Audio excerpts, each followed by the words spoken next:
Hello friends, मैं आप सभी का वेलकम करता हूं। देखिए, आज की जो हमारी क्लास है उसमें हम देखने वाले हैं कि principle of Indian foreign policies कौन कौन से थे। वैसे तो सेट्स ऑफ प्रिंसिपल थे जो इंडियन फॉरेन पॉलिसी को, इंडिया को अपने नेबरहुड के साथ कैसे रिलेशन इस्टेब्लिश करना है उसको डिफाइन करते थे। पर उनमें से कुछ मोस्ट इम्पोर्टेंट प्रिंसिपल्स को हम पहले देखेंगे और उसके बाद में हम पंचशील एग्रीमेंट क्या था वो देखने की कोशिश करेंगे, उसको समझने की कोशिश करेंगे। देखिए, ये टॉपिक है इंटरनेशनल रिलेशन का, आईआर का पार्ट है। आप चाहें तो इसे, ये किसका पार्ट है? आईआर का पार्ट है। आप इसे पोस्ट इंडिपेंडेंस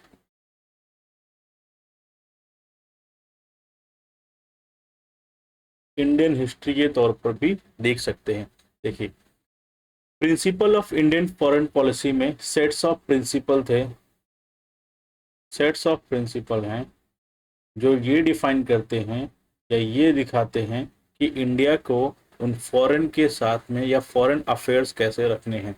इसमें सबसे पहला है पंचशील। पंचशील क्या है? India adheres to the five principle. Panchsheel क्या है? फाइव प्रिंसिपल का एक एग्रीमेंट है जो क्या सिखाता है? पीसफुल को एग्जिस्टेंस दिखाता है, which include mutual respect for sovereignty, non aggression, non interference in the internal affairs, equality and peaceful को एग्जिस्टेंस। इसके साथ में अपने नेबरहुड के साथ में, नेबरहुड स्पेशली किसके साथ में ये साइन हुआ था पंचशील एग्रीमेंट? ये पंचशील एग्रीमेंट साइन हुआ था चाइना के साथ में। तो इस चाइना के साथ में या बाकी नेशंस के साथ में हमें इस एग्रीमेंट के तहत कौन कौन सी पॉलिसीज फॉलो करनी थी? तो हमें एक अपनी कंट्री और दूसरी कंट्री की सोवेनिटी को रिस्पेक्ट करना था, उनके ऊपर नॉन एग्रेशन की पॉलिसी फॉलो करनी थी, उनके इंटरनल अफेयर में किसी भी तरह का इंटरफेरेंस ना किया जाए इसका ध्यान रखना था। नेशंस, हमारे लिए कोई भी नेशन हो हमको उसको इक्वलिटी देनी थी और हम और अदर नेशन पीसफुली को एग्जिस्टेंस कर पाए वो ध्यान रखना था। This was first outline in agreement with China. किसके साथ में था? चाइना के साथ में। तो क्वेश्चन बन सकता है कि पंचशील एग्रीमेंट किसके साथ में था? तो पंचशील एग्रीमेंट था चाइना के साथ में। नॉन अलाइनमेंट मूवमेंट क्या था? आफ्टर वर्ल्ड वॉर टू के बाद में क्या हुआ? कोल्ड वॉर शुरू हुआ। कोल्ड वॉर शुरू हुआ तब पूरे वर्ल्ड में दो पोल बन गए, दो पावर ब्लॉक्स बन गए थे। एक था यूएस, दूसरा था यूएसएसआर। तो ऐसे में बैलेंस अप्रोच दिखाते हुए इंडिया ने किसको अपनाया? नॉन अलाइंग मूवमेंट को अपनाया था, जिसकी तरफ उसने क्या किया? Maintain neutrality during the cold war by not aligning with any major power bloc. कौन कौन से पावर ब्लॉक थे? दो पावर ब्लॉक थे, जैसा मैंने पहले बताया, याद रखिए कौन कौन से। एक था यूएसए, दूसरा था यूएसएसआर, सोवियत यूनियन, संघ रशिया वाला। ठीक है। पीस एंड डिप्लोमेसी की बात करें, India emphasise resolving conflicts through diplomatic means. Dialogue के से, इंटरनेशनल कोऑपरेशन से इंडिया हमेशा दूसरे नेशंस के साथ में पीसफुली को एग्जिस्टेंस की बात करता है। स्ट्रेटेजिक ऑटोनॉमी की बात करें तो India seek to maintain independence in foreign policy decision while fostering relation with various global power. India भले ही अदर नेशंस के साथ में अच्छे संबंध रखता है, बट साथ में ये भी ध्यान रखता है कि जब वो अपनी फॉरेन पॉलिसी को फ्रेम कर रहा हो तब उसके जो भी डिसीजन हो उसको वो इंडिपेंडेंटली ले पाए। डेवलपमेंट एंड ग्लोबल पार्टनरशिप्स की बात करें तो India focuses on building partnership that contribute to economic growth, technologically sharing and sustainable development. तो ऑब्वियस सी बात है, अगर कोई भी नेशन दूसरे नेशंस के साथ में किसी भी तरह के एग्रीमेंट में आता है तो उसका पहला मोटिव होता है कि उस एग्रीमेंट से उसको इकोनॉमिक तौर पे कितने क्या फ़ायदे हो रहे हैं। इकोनॉमिक तौर पे तो फ़ायदे हो रहे हैं, कोई टेक्नोलॉजी शेयरिंग हो रही है कि नहीं हो रही है, जैसे जैसे कोई मशीन मैन्युफैक्चरिंग हो गई, या डिफेंस की कोई टेक्नोलॉजी हो गई, या फिर स्पेस टेक्नोलॉजी हो गई, जो यूज़फुल हो सके। और साथ साथ में वो क्या हो, ऐसी जो भी डील हो, जो भी ट्रेड हो, जो भी रिलेशन इस्टेब्लिश हो, वो किसके तहत हो, सस्टेनेबल डेवलपमेंट के तहत हो। मतलब फ्यूचर को ध्यान में रखकर ये सारे कदम उठाए जाते हैं। रीजनल कोऑपरेशन की बात करें, India actively participates in regional organisation, जैसे सार का मेंबर है। बीमस्टेक की बात करें तो उसका स्ट्रेंथ, ताकि क्या हो सके, नेबरिंग कंट्री के साथ में उसके टाइज को क्या किया सके, मजबूत किया जा सके। चलिए नेक्स्ट देखते हैं। कॉम्बैक्टिंग ग्लोबल इशू, कैसे कॉम्बैक्ट करता है, Indian foreign policy also addresses global challenges such as terrorism, सबसे बड़ा फोकस है टेररिज्म की बात करता है। क्लाइमेट चेंज की बात करता है, क्लाइमेट चेंज के लिए क्या बनाया उसने, आईएसए बनाया, इंटरनेशनल सोलर अलायंस बनाया है।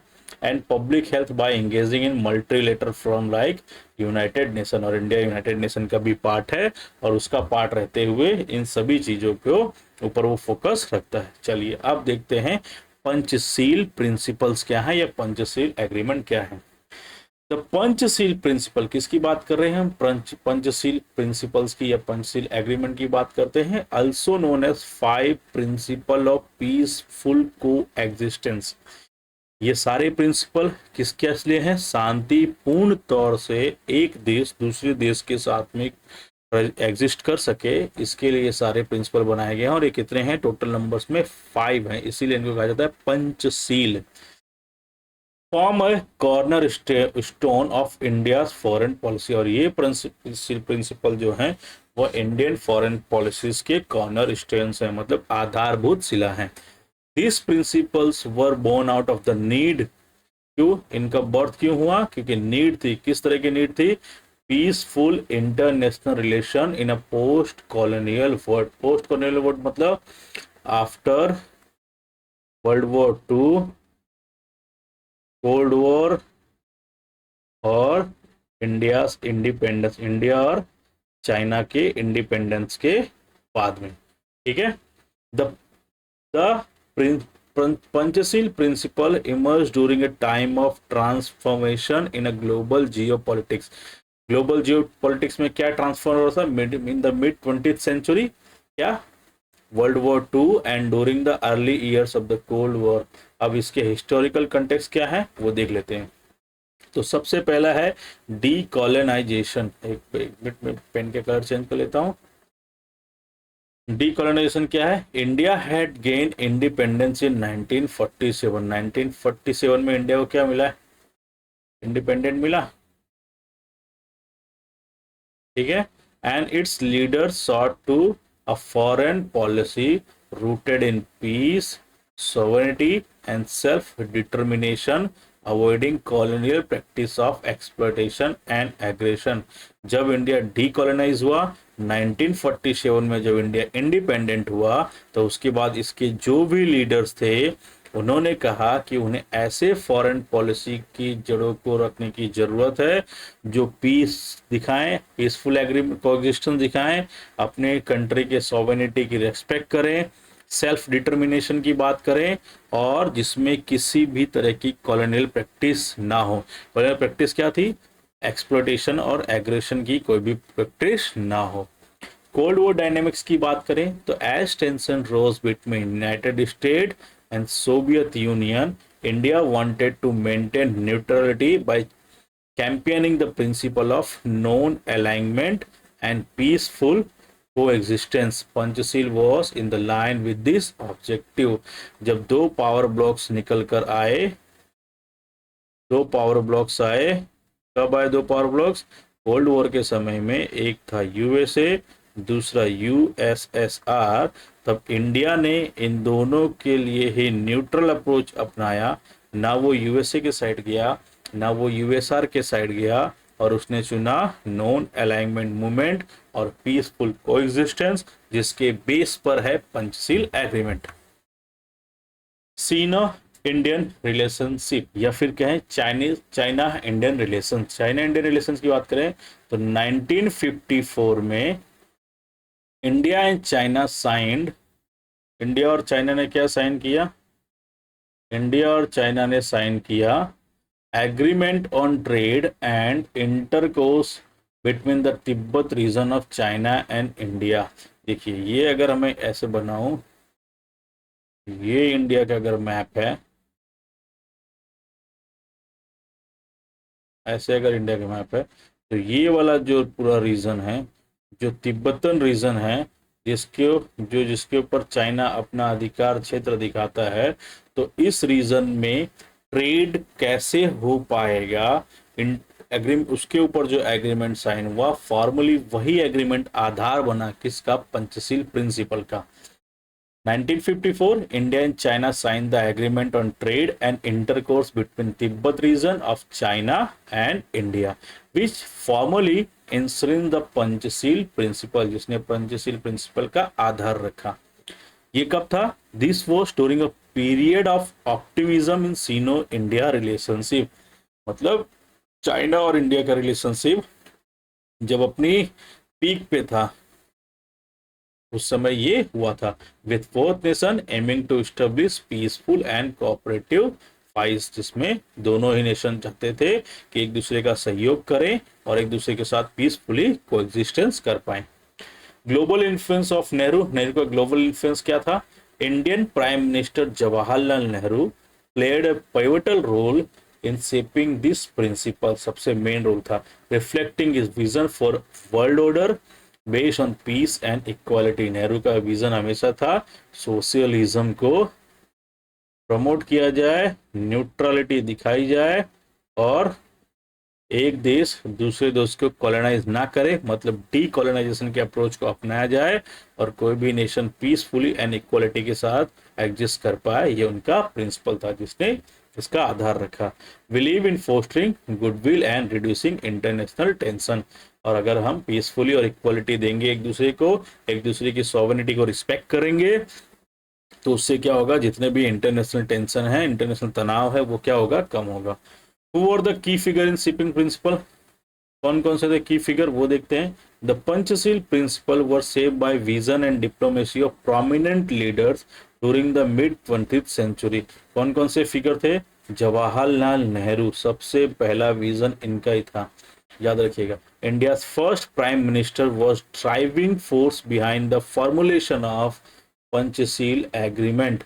He envisioned a peaceful and cooperative global order and sought to define India's foreign policy based on this ideal. उन्होंने कहा कि हम किसी भी नेशन के साथ बिना विवाद में आए हुए पीसफुली कोएग्जिस्टेंस कर पाए, और इसी बेस के ऊपर उन्होंने इसको आइडियल्स बनाया अपना। Nehru's diplomatic approach emphasise non alignment and peaceful coexistence. फिर दूसरे कौन थे? दूसरे थे जो एनलाई। जो एनलाई कौन थे? चाइना के थे ये। China then premier played instrumental role in Sino Indian agreement, कब? 1954 में। किसके ऊपर? तिब्बतन ट्रेड के, तिब्बतन चाइना ऑक्यूपाइड जो तिब्बतन रीजन है वहां के ऊपर, 1954, which officially outline the Panchsheel principle, जो शेयर्स नेहरू विजन। नेहरू का विजन क्या था? एक तो पीसफुली रहना, दूसरा नॉन अलाइनमेंट के हिसाब से रहना। Nehru's vision for reducing tension and fostering goodwill between nation. Nehru का मानना था कि इंटरनेशनल पीस इस्टेब्लिश होना चाहिए और नेशंस के बीच में जो टेंशन क्रिएट हो रहा है वो क्या होना चाहिए, हमेशा कम होना चाहिए, particularly during the optimistic phase of Sino India relation. Both leaders were committed to establishing a framework for peaceful coexistence, especially as newly independent nation navigating complex global challenge। कौन कौन थे ये? इंडिया और चाइना दोनों ही उस समय क्या हुए थे? इंडिपेंडेंट हुए थे। Their collaboration during the signing of agreement on trade and intercourse between the Tibet region of China and India mark a significant milestone in the international diplomacy। कब हुआ था ये याद रखिएगा, 1954। क्वेश्चन बन सकता है कि पंचशील एग्रीमेंट कब साइन हुआ था? 1954 में। क्यों साइन हुआ था और किस लिए साइन हुआ था? तो एक पीसफुल एग्रीमेंट, ट्रेड साइन हो रहा था, तिब्बतन रीजन ऑफ चाइना और इंडिया के बीच में ट्रेड हो पाए, इंटरकोर्स हो पाए, इसके लिए। और उसी के दौरान चाहे जो एनलई और जवाहरलाल नेहरू ने एक दूसरे के विजन को सपोर्ट किया और इस प्रिंसिपल को प्रोसीड किया। The Panchsheel principle, also known as the five principle of peaceful coexistence, form a cornerstones of Indian foreign policy। देखा हमने, ये क्या है? आधारभूत शिला है, कॉर्नर स्टोन है इंडिया की फॉरेन पॉलिसी का। They were first formalized in 1954। फिर से बार बार ये चीजें रिपीट हो रही ताकि आपको याद हो जाए। 1954 agreement on trade and intercourse between Tibet region of China and India, sign by India's represented by Prime Minister Jawaharlal Nehru and China represented by Premier Zhou Enlai। These principles were born out of the need क्या था उस समय? Peaceful international relation in a post colonial world. 5 principle कौन कौन से हैं Panchsheel agreement के? ये बहुत मोस्ट इंपॉर्टेंट है, इसको याद रखिएगा, आपको मेंस राइटिंग में बहुत हेल्पफुल होगी। Mutual respect for each other sovereignty and territorial integrity, मतलब कोई भी नेशन दूसरे नेशन की सॉवरेनिटी को रिस्पेक्ट करेगा और उसकी जो भी टेरिटरी है उसके अंदर किसी भी प्रकार का एग्रेशन करेगा नहीं। Each country recognize and respect the sovereignty and borders of other, ensuring peaceful coexistence। दूसरा क्या है? Mutual non aggression. क्या है? Nation commit to resolving dispute peacefully and refraining from military aggression. ये एक आइडियल था और आइडियल ही रह गया है, जो एक्चुअली ग्राउंड पर देखने को मिलता नहीं, क्योंकि आपने देखा होगा कि भले ये प्रिंसिपल है लेकिन इंडिया और चाइना बार बार एक दूसरे के साथ में आ जाते हैं। अभी 1962 में आए थे, फिर उसके बाद में अभी रिसेंट सिनारियो में देखने को मिलता है कि एलएसी को लेके बवाल हो रहा है, अरुणाचल प्रदेश बॉर्डर डिस्प्यूट देखने को मिल रहा है, फिर ये सारी चीज यहाँ पे देखने को मिलते हैं। Mutual non interference in internal affairs, एक नेशन दूसरे नेशन के इंटरनल अफेयर में किसी भी प्रकार का इंटरफेयर करेगा नहीं। Countries pledge not to interfere in the domestic matters of others respecting their independence and governance, but ऐसा होता नहीं है और चाइना बैक सपोर्ट करता है पाक को और इंटरफेयर करता है किसके? इंडिया की पॉलिटिक्स में। Equality and mutual benefit, nation aim for fair and balance relationship insuring mutual advantage and preventing exploitation, मतलब एक नेशन दूसरे नेशन के ट्रेड और इंटरकोर्स को सपोर्ट करेगा, बट इसके पीछे ये ध्यान रखना है कि कोई भी किसी भी नेशन का किसी भी तरह से एक्सप्लॉयटेशन ना करे। Peaceful coexistence emphasizes living in harmony with mutual goodwill and avoiding hostility and conflict। किसी भी तरह का कॉन्फ्लिक्ट और हॉस्टिलिटी को अवॉइड किया जाएगा और पीसफुली कोएग्जिस्ट करेंगे। ये थे 5 प्रिंसिपल, तो अब ये 5 प्रिंसिपल याद रखिएगा। एप्लीकेशन क्या है इनका इंटरनेशनल रिलेशन में? तो सबसे पहले कहाँ देखने को मिला? India China relationship. Initially Panchsheel inspire optimism in Sino Indian ties. Optimism मतलब होता है कि पीक और गुड रिलेशन जो होता है, गुड रिलेशन का पीक देखने को मिला था इस एग्रीमेंट की तहत। ऑल दो लेटर कुछ डिस्प्यूट भी हुए, कुछ टेंशन भी क्रिएट हुए, जैसे 1962 वॉर टेस्टेड द फ्रेमवर्क, और अभी भी डिस्प्यूट देखने को मिलते हैं। अरुणाचल प्रदेश बॉर्डर डिस्प्यूट देखने को मिलता है, एलएसी के ऊपर डिस्प्यूट देखने को मिलता है, पाक को सपोर्ट करता है जिसकी वजह से पीओके वाले रीजन में भी डिस्प्यूट देखने को मिलता है, सियाचिन ग्लेशियर वाले रीजन में। Non aligning diplomacy during the cold war, the principle supported India's stand of non alignment and peaceful coexistence with both bloc. कौन कौन से ब्लॉक याद रखिएगा, बार बार बताया जा रहा है, यूएसए और USSR. Regional and global forum कैसे? India's continue to uphold this principle क्यों? ये सारी को क्यों करता है? क्योंकि उसने क्या कहा था, वो पीसफुल कोएग्जिस्टेंस करेगा, एक दूसरे की सॉवरेनिटी की रिस्पेक्ट करेगा और क्या करेगा, एक नेशन दूसरे नेशन को इकोनॉमिकली ग्रो कर पाए, इसके लिए क्या करेगा, सपोर्ट करेगा।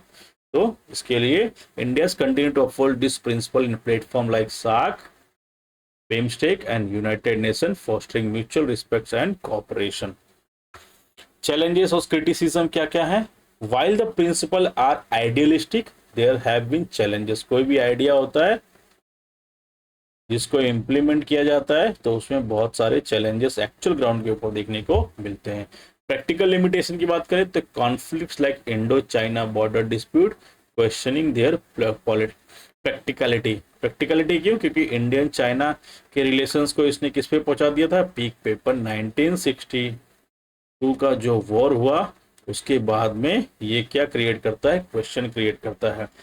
कॉम्प्लेक्स रियलिटी ऑन जियोपॉलिटिक्स क्या है? In an increasingly multipolar world, adhering strictly to Panchashil can be challenging when national interests are at stake.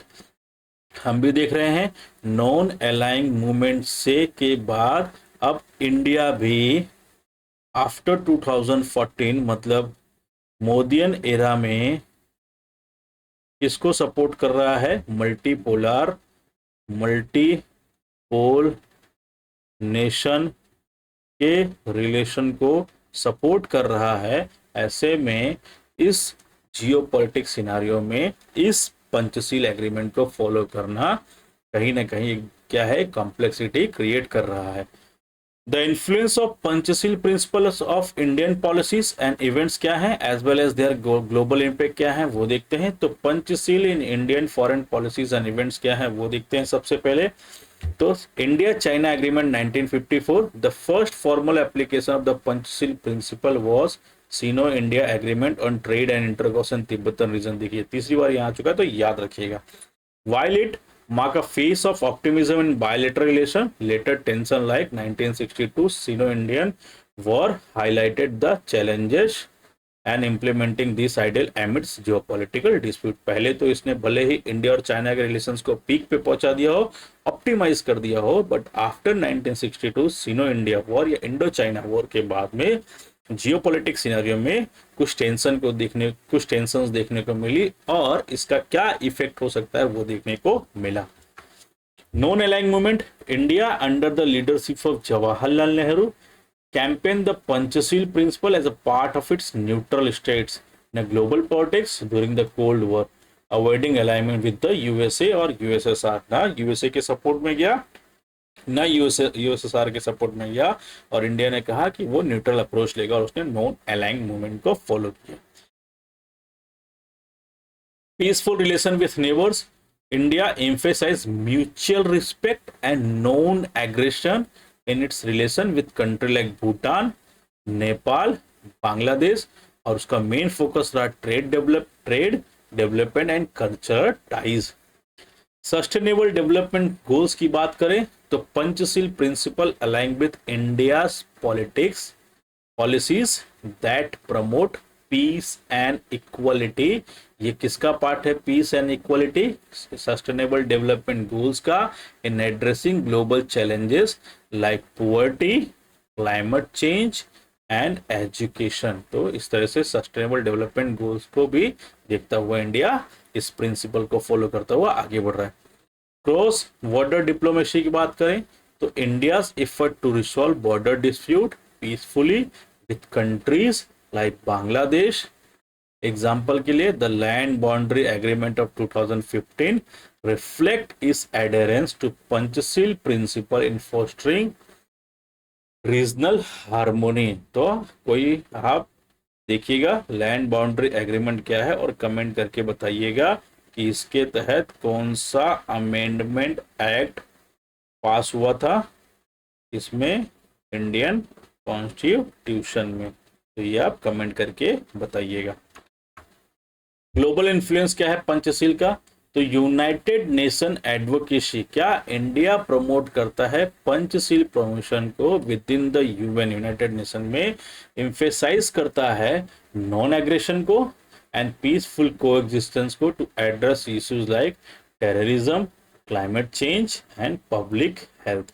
और अभी पब्लिक हेल्थ में सबसे टॉप पे चल रहा है क्योंकि आफ्टर कोविड एरा या यूं कहें डूरिंग कोविड एरा इंडिया ने इसी प्रिंसिपल को फॉलो करते हुए पीसफुल कोएग्जिस्टेंस और कोऑपरेशन के प्रिंसिपल को फॉलो करते हुए अपने जितने भी नेबरहुड हैं उनको क्या किया था, वैक्सीन का सपोर्ट प्रोवाइड कराया था। South south cooperation inspire by Panchsheel ideas, India support collaboration among developing nation, particularly कहाँ पे, अफ्रीका में, साउथ ईस्ट एशिया में। दो initiative like infrastructure development and capacity building, जिससे क्या होगा, इनका भी इकोनॉमिकली क्या होगा, ग्रोथ होगा, और इसका डायरेक्टली और इनडायरेक्टली फायदा किसको होगा, इंडिया को, क्योंकि इंडिया को क्या मिल रहा है, मार्केट कैपिटलाइजेशन मिल रहा है, और दूसरा इन नेशन को सपोर्ट करके वो प्रिंसिपल कोऑपरेशन के प्रिंसिपल को भी क्या कर रहा है, फॉलो कर रहा है। Influences in NAM countries, the Panchshil framework serves as guiding philosophy for many countries in non-aligned movement, promoting sovereignty, equality, and peace during and after the Cold War. Regional forums, India incorporate this principle in its approach to organize like SARC and BIMSTEC, advocating peaceful coexistence and mutual benefit with South Asia and Bay of Bengal region. Soft power की बात करें तो cultural diplomacy, yoga, Bollywood, India uses Panchsheel as an underlying theme to project its image as peaceful and cooperative global player। तो India yoga और अपने बॉलीवुड वाले soft power को utilise करके भी क्या कर रहा है, पंचशील प्रिंसिपल को फॉलो कर रहा है और कोऑपरेटिव ग्लोबल प्लेयर बन के बाहर निकल रहा है। तो ये था हमारा पंचशील एग्रीमेंट, और क्या होता है ग्लोबल इन्फ्लुएंस उसका क्या होता है, इंडियन की फॉरेन पॉलिसी में कैसे करते हैं, किसके किसके बीच में हुआ था, ये सब कुछ था। तो आई होप आपको ये क्लास अच्छा लगा हो। आगे की क्लास में, नेक्स्ट क्लास में हम नैम को देखेंगे कि नॉन अलाइनमेंट मूवमेंट क्या था, कौन सी पार्टी उसके अंदर इन्वॉल्व थी, कौन कौन से लीडर्स थे, और क्या उसका हिस्टोरिकल कंटेक्स्ट था। Thank you so much. अगर आपको ये क्लास अच्छा लगा हो तो please like, share and subscribe. Thank you so much.